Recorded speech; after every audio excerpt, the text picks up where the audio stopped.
Welcome to the session guys. मैंने में शुभम सूर्यवंशी और इस पर्टिकुलर वीडियो में हम बेसिक इलेक्ट्रिकल इंजीनियरिंग BEE की शुरुआत करने वाले हैं। यूनिट नंबर 1 के बारे में क्या पढ़ना है, क्या छोड़ना है, जैसे कि आप लोगों ने थंबनेल में देख रखा होगा, उसका एक बहुत इंपॉर्टेंट डिस्कशन होने वाला है इस पर्टिकुलर वीडियो में।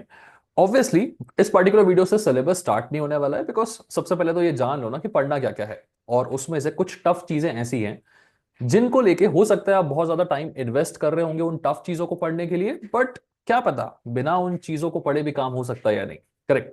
तो मैं वही आपको इस पर्टिकुलर वीडियो में समझाने वाला हूं कि कुछ ऐसी टफ चीजें होती हैं जिनको पढ़े बिना भी हमारा काम थोड़ा सा निकल सकता है। ओके। शुरुआत करेंगे, पहले ये जानेंगे कि टोटल सिलेबस क्या क्या है, उसमें क्या क्या चीजों की हमें पढ़ाई करनी है।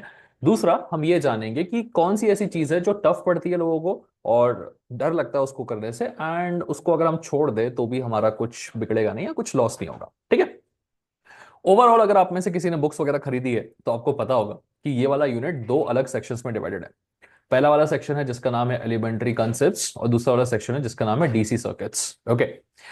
अब देखो, अगर आपने बुक वगैरह नहीं खरीदी, अगर आपको इस डिफरेंशिएशन के बारे में पता नहीं है, तो भी कुछ आपको ज्यादा सोचने की जरूरत नहीं है गाइस। ओके, बहुत सिंपल सी चीज है, आपको आसान तरीके से समझाता हूँ। देखो, एलिमेंट्री कंसेप्ट्स में बहुत बेसिक तरीके के कंसेप्ट्स दे रखे हैं, और इसमें से काफी चीज ऐसी हैं जो आपको पहले से पता होगी, या फिर यूनिट नंबर 1 शायद आपने थोड़ी बहुत पढ़ भी ली होगी कॉलेज में अपने, है ना। रेजिस्टेंस क्या होता है, ईएमएफ क्या होता है, करंट क्या होता है, पोटेंशियल डिफरेंस क्या होता है, ओम्स लॉ क्या होता है, और एक पावर सिस्टम का एक बेसिक सा डायग्राम भी आप लोगों ने देखा होगा, है ना। तो काफी सारी चीजें हैं इसमें पढ़ने के लिए। बट हमें एक चीज समझनी है कि 2019 पैटर्न के कंपैरिजन में ऐसी कौन सी चीज है जो नई इंट्रोड्यूस कर रखी है इन्होंने। ठीक है। बिकॉज अगर कुछ नया इंट्रोड्यूस किया है 2024 पैटर्न में, तो उसके आने की थोड़ी पॉसिबिलिटी बढ़ जाती है। ओके। ऑल्सो ये पूरा का पूरा जो यूनिट है ना, वो फुल्ली न्यूमेरिकल बेस्ड है। तो स्टूडेंट्स का एक सवाल ये भी आता है कि क्या सारा कुछ न्यूमेरिकली करना है या इसमें कुछ थोड़ी बहुत थ्योरी आने की पॉसिबिलिटी है जिससे करके हम नंबर ला सकते हैं। मेरे अकॉर्डिंग एक चीज है जो नई इंट्रोड्यूस कर रखी है यूनिवर्सिटी ने, न्यू इंट्रोडक्शन है apart from 2019 pattern, elementary power systems. Okay. इस तरीके का कुछ डायग्राम है जो अगर आपने कभी बुक्स वगैरह खरीद रखी है तो आपने देख रखा होगा, है ना। इसमें हमें बेसिक HVAC सिस्टम के बारे में बताना होता है, और दूसरा होता है हमारा एलिमेंट्री पावर सिस्टम कैसे काम करता है। मतलब एक दूर इंडस्ट्री आप बोल सकते हो, एक बड़ी सी पावर प्रोडक्शन हाउस में पावर का जनरेशन होता है, और उस जनरेशन के बाद पावर सिटी तक पहुंचता है, सिटी से आपके कॉलोनी तक पहुंचता है, वहां से आपके घर तक पहुंचता है। तो ये जो जर्नी है पावर की, प्रोडक्शन से लेके आपके घर तक पहुंचने की, है ना, इस जर्नी का ही डिस्कशन है इस पे। ओवरऑल इसमें से कुछ रटने की जरूरत नहीं है, मैं इसका एक प्रॉपर डिटेल वीडियो डालने वाला हूं ऑब्वियसली, तो उसको देख के ही आपको समझ में आ जाएगा। ऊपर ऊपर से बता दूं कि इस HVAC सिस्टम में या एलिमेंट्री पावर सिस्टम में आपसे क्या पूछा जाएगा। आपसे ये पूछा जाएगा कि यार बताओ, ये HVAC सिस्टम काम कैसे करता है, या एलिमेंट्री पावर सिस्टम काम कैसे करता है। तो इसमें बताना हमें यह है कि जब इलेक्ट्रिसिटी का प्रोडक्शन होता है तो वहां उस प्रोडक्शन से डिफरेंट ट्रांसफॉर्मर्स के होते हुए वो अपने घर तक कैसे पहुंचता है, इसकी बारे में डिटेलिंग है। अब वो डिटेलिंग मैं इस वीडियो में नहीं करूंगा, बिकॉज ये वीडियो इस चीज को जानने के लिए है कि हमें क्या पढ़ना है और क्या छोड़ना है। ठीक है। और हमारे सिलेबस में क्या क्या है, ऑब्वियसली आगे आने वाले वीडियोस में इस सब का कवरेज रहेगा। ठीक है। मैंने क्या बताया आपको, जो न्यू चीज है 2019 पैटर्न में जो इंट्रोड्यूस की, जो 2019 में जो चीज नहीं थी वो ये चीज थी, और अब ये 2024 पैटर्न में इंट्रोड्यूस की है। हो सकता है थ्योरी में 4 नंबर 5 नंबर का सवाल आपसे इस चीज को लेके पूछा जा सकता है। ओके, है ना। इसके अलावा बाकी सारी चीजें तो बहुत सिंपल सिंपल है, एक शॉर्ट वीडियो बना के मैं उसमें इन सब के डेफिनेशंस भी दिखा दूंगा आपको। ठीक है। प्रेजेंटेशन ऑब्वियसली अपने पास में रेडी है ना। बहुत सिंपल सिंपल चीजें हैं, छोटी छोटी चीजें, इनका आपको डिटेलिंग दे दी जाएगी। ओके। इसके बाद आपका मेन काम आता है। ठीक है, क्या है आपका मेन काम। बड़ा सिंपल सा मेन काम है आपका कि डीसी सर्किट्स है जिससे मेजॉरिटी ऑफ क्वेश्चंस आपके पूछे जाएंगे। ओके। अब इस डीसी सर्किट्स में अगर आप देखोगे तो सबसे पहले आपको सीरीज और पैरेलल सर्किट्स के बारे में जानकारी होनी चाहिए। स्टार डेल्टा ये कैसे होते हैं, किस तरीके से फंक्शन करते हैं, किरचॉफ लॉ क्या होता है, किरचॉफ लॉ का यूज करके हम कैसे लूप एनालिसिस लगा सकते हैं और कैसे उस क्वेश्चन को सॉल्व कर सकते हैं। और किरचॉफ लॉ के अलावा एक और तरीका होता है क्वेश्चन को सॉल्व करने का, जिसे हम सुपरपोजिशन थ्योरम बुलाते हैं।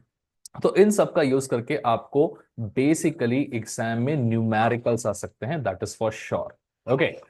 इन सब के बीच में थोड़ी बहुत थ्योरी अगर कहीं से आ सकती है तो वो किरचॉफ लॉ से आ सकती है कि यार किरचॉफ लॉ को डिफाइन करके बताइए, किरचॉफ लॉ वर्क कैसे करता है उसको डिफाइन करके बताइए।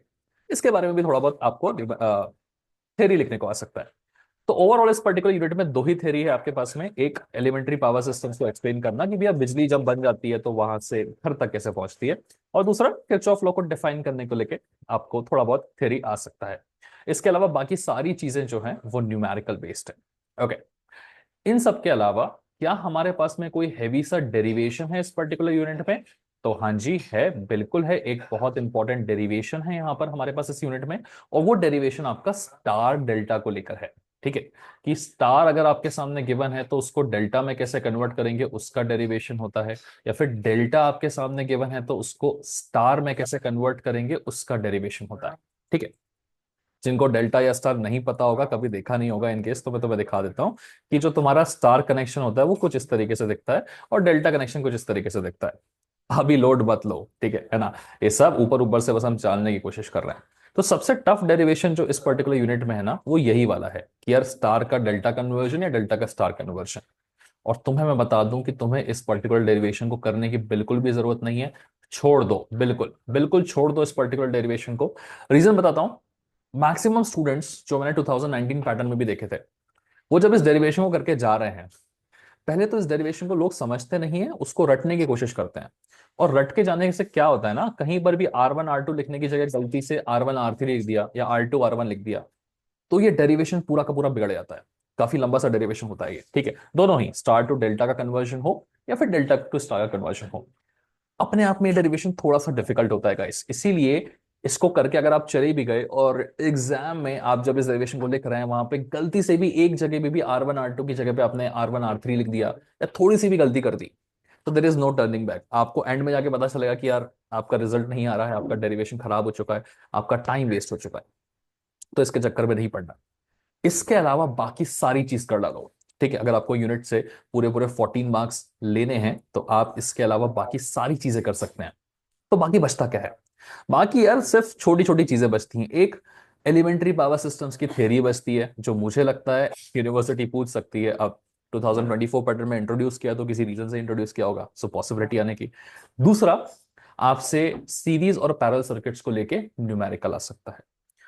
स्टार डेल्टा को लेके भी आपसे न्यूमेरिकल आ सकता है, तो हमें इस न्यूमेरिकल को पढ़ना है। स्टार डेल्टा का सिर्फ डेरिवेशन छोड़ना है, लेकिन उसके न्यूमेरिकल की स्टडी करके जानी है, जो कि उतना डिफिकल्ट नहीं होता है। मैं काफी सारे क्वेश्चंस पढ़ाने वाला हूं यहाँ पे, एक क्वेश्चन करा के नहीं छोड़ दूंगा, डोंट वरी।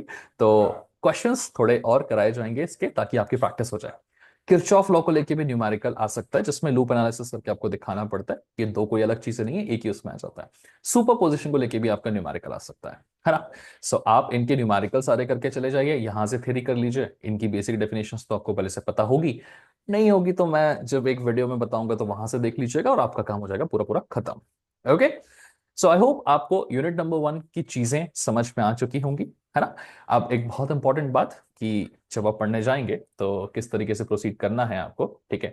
सो वो भी दिखा देते हैं फटाफट से। तो देखो, हम स्टार्टिंग में शुरुआत करेंगे हमारे एलिमेंट्री पावर सिस्टम से, जिसमें मैं आपको एक शॉर्ट वीडियो में एक थोड़ी बहुत थ्योरी पढ़ाने की कोशिश करूंगा। ठीक है, वो जो थ्योरी है मैं आपको दिखा देता हूँ, just give me a second. Okay, elementary power systems का जो इंट्रोडक्शन है उसमें आपके पास में थ्योरी आती है। ठीक है, इस थ्योरी में हमें क्या पढ़ना है, इलेक्ट्रिकल सर्किट्स क्या होते हैं। ओके, हाँ जस्ट अ सेकेंड, ये अपना, हाँ ये वाला है। ठीक है, okay. So sorry sorry sorry, कभी कभी ऐसे धोखा दे देता है।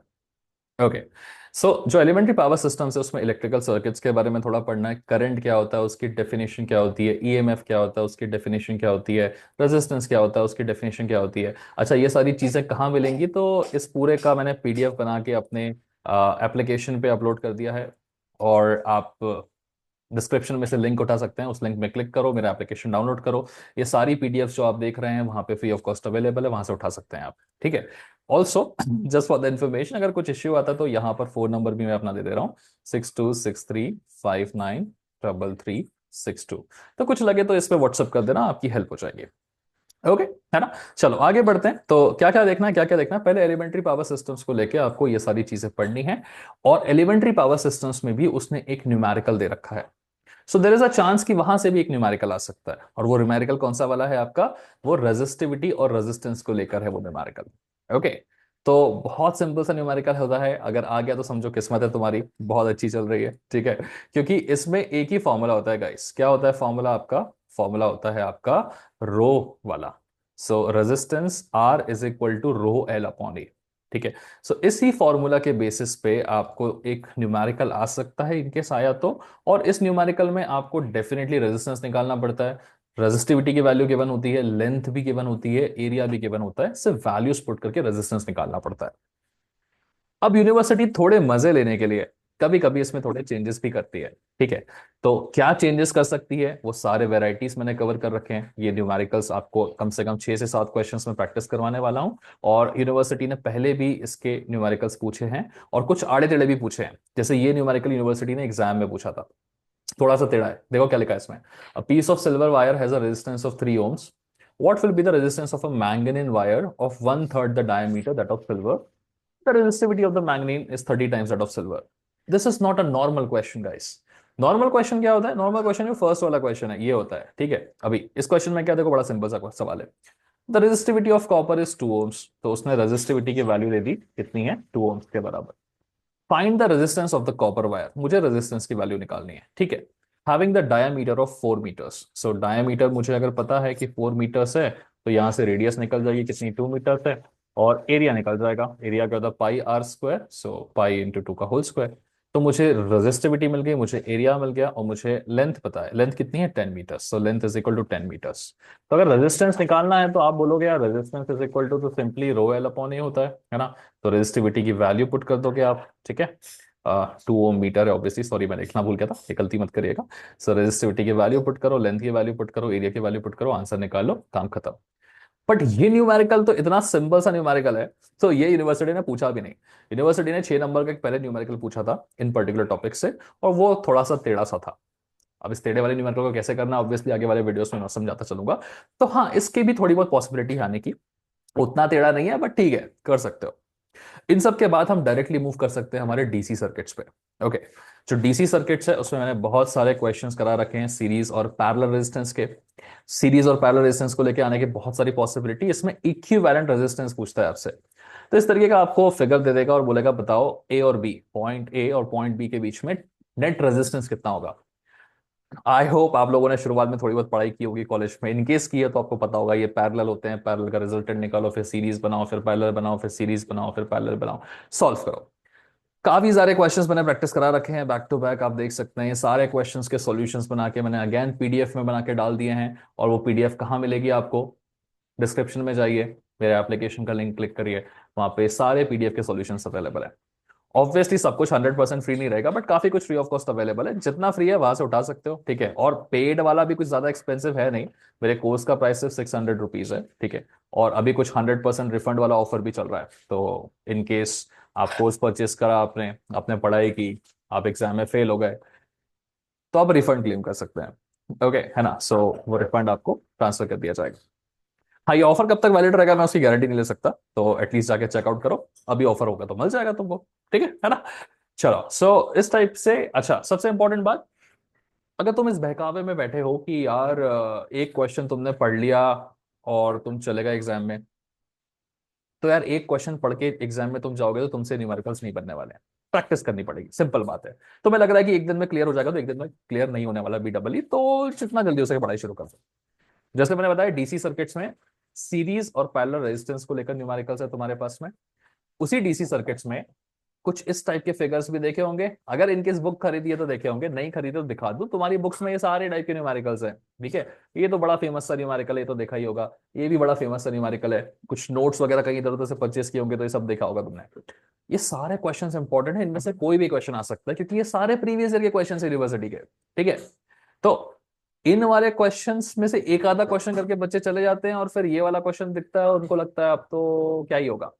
तो ऐसा नहीं करना है, सिर्फ इसको करने से नहीं होगा, ये भी आपके सीरीज और पैरेलल रेजिस्टेंस के ही क्वेश्चंस हैं, ठीक है। बस क्या शंट कर दिया जाता है ना। ये जो उसने किया इसको शंटिंग बुलाते हैं। जब मैं न्यूमेरिकल्स कराऊंगा तो ये शंटिंग क्या होती है मैं बताऊंगा। उस शंटिंग की वजह से लोगों को लगता है कि वो क्वेश्चन टफ हो गया, बट एक्चुअली शंटिंग की वजह से क्वेश्चन ईजी हो जाता है। बस आपने शायद सॉल्यूशंस कहीं देखे नहीं होंगे इसलिए आपको नहीं लग रहा होगा, बट ये सब ईजी हो जाएगा, है ना। इसके बाद लास्ट में आता है आपका स्टार डेल्टा का न्यूमेरिकल, ठीक है ना। तो स्टार डेल्टा में, स्टार डेल्टा क्या होता है, उसके न्यूमेरिकल्स क्या होते हैं। ठीक है, कैसे बनते हैं स्टार से डेल्टा कन्वर्शन, क्या होता है, ये देखो इस टाइप के क्वेश्चंस। अगर बुक खरीदी तो देखा होगा, नहीं खरीदी है तो ये सब तुम्हारे सिलेबस में है बाबा। हो सकता है तुम्हारे यूनिट टेस्ट में तुमसे नहीं पूछा होगा, कॉलेज ने थोड़ी दया दिखा दी होगी, बट कॉलेज दया दिखा सकता है, यूनिवर्सिटी दया नहीं दिखाएगी। ठीक है, तो ये क्वेश्चंस की प्रैक्टिस होनी चाहिए, इनमें से कोई भी क्वेश्चन आ सकता है। ठीक है, तो जो लोग ये सोच रहे हैं कि मैं 2 क्वेश्चन प्रैक्टिस करके चले जाऊंगा, तो भाई काम नहीं बनने वाला तुम्हारा, अभी बता दे रहा हूँ। सुनना है तो सुनो, तो जब बैकलॉग आएगा तब मिल लेंगे। ठीक है ना। भगवान करे ऐसा ना हो कि बैकलॉग आए, बट बात यही है सिंपल सी, 2 क्वेश्चन करके पढ़ाई नहीं होती बीडब्ल्यू की, ना मैथ्स की होती है, ना बीडब्ल्यू की होती है, ना मैकेनिक्स की होती है। प्रैक्टिस चाहिए बस, ठीक है ना। अच्छा, इन सब के अलावा 2 चीजें और है तुम्हारे सिलेबस में, क्या है, डीसी सर्किट्स में ही है, किरचॉफ लॉ। ठीक है, सो किरचॉफ लॉ को लेके पहले तो बेसिक तुम्हें किरचॉफ लॉ का सीखना पड़ेगा, उसके बाद उसके क्वेश्चंस एसपीपीओ के प्रैक्टिस करने पड़ेंगे। ये भी सारे पीडीएफ बेस्ड तुम्हारी चीजें एप्लीकेशन में मिल जाएगी, डिस्क्रिप्शन में लिंक है, सॉरी बार बार बोल रहा हूँ। और सुपर पोजिशन थ्योरम को लेके भी मैंने काफी क्वेश्चंस प्रैक्टिस करा रखे हैं, these are very very important questions. तरीका बड़ा सिंपल सा है, सुपर पोजिशन अगर तुम्हें टफ लग रहा है तो तुमने सही जगह से नहीं पढ़ा है। हाँ भाई, सच बात है। पहले इजी इजी क्वेश्चंस करने के देखने पड़ते हैं सुपरपोजिशन प्रिंसिपल के। ठीक है, एक बार तुम इजी क्वेश्चंस करने सीख जाओ, ठीक है, उसके बाद तुम्हें फिर ब्रांच करंट कैलकुलेशन की तरफ बढ़ना पड़ता है, और फिर सुपरपोजिशन के क्वेश्चंस थोड़े से मास्टर होते हैं। और एक इंपॉर्टेंट बात, अगर तुम्हें ये देख के डर लग रहा है कि इतना सारा पढ़ना है, इतना भी नहीं पढ़ना है, थोड़ा सा 1 1.5 घंटा 2 घंटा 3 घंटा देना पड़ता है यार किसी भी यूनिट को, तब थोड़ा कमांड आता है। रील्स जैसे थोड़े ना है कि 4 रील्स स्क्रॉल कर लिया और काम हो गया। तो सच्चाई को देखो और सच्चाई को समझो। सच्चाई ये है कि एक दिन में बीडब्ल्यू नहीं होने वाला है, थोड़ी मेहनत लगेगी, तो यार इनकेस पढ़ाई शुरू नहीं है तो कर दो। ओके, 100% सिलेबस शायद नहीं आ पाएगा यूट्यूब पे, टाइम भी नहीं है, और डालता भी हो तो इतना कोई देखता भी नहीं है 100% सिलेबस। मैथ्स का भी डाल के देख लिया मैंने। ठीक है, तो बात सिंपल सी, जो इंटरेस्टेड है पढ़ाई करने में, जो सीरियस है, वो एप्लीकेशन डाउनलोड करके 600 में परचेस कर सकता है। रिफंड वाला अगर ऑफर एक्टिवेट हो गया होगा तो फिर आप 600 रुपए की जगह शायद आपको 750 में परचेस करना पड़ेगा, बट फिर उसमें बाकी का अमाउंट 600 आपको रिफंड मिल जाएगा। अगर इनकेस आपका बैकलॉग आता है तो आप उस रिफंड को क्लेम कर सकते हो, बट वो एक्टिवेटेड होगा तो वहां से आप परचेस कर लेना। ठीक है, और डिटेल्स चाहिए इस रिफंड ऑफर, इन सब चीजों के बारे में, तो जैसे मैंने कहा 6263593362। ठीक है, ये मेरा नंबर है व्हाट्सएप पे, आप व्हाट्सएप करके या कॉल करके डिटेल्स ले सकते हो। ठीक है, अच्छा, जाने से पहले वीडियो को प्लीज लाइक करिएगा, चैनल को सब्सक्राइब करिएगा, और हम आगे इस तरीके के वीडियोस लाते जाएंगे, ताकि थोड़ा बहुत जो भी है हम आपका सिलेबस खत्म करवा सके। ठीक है ना। और पुराने 2019 पैटर्न के वीडियोस देख रहे हो तो बंद करो देखना, जो नए डाल रहा हूँ 24 पैटर्न के वो देखो। ओके, चलो, bye bye guys and take care.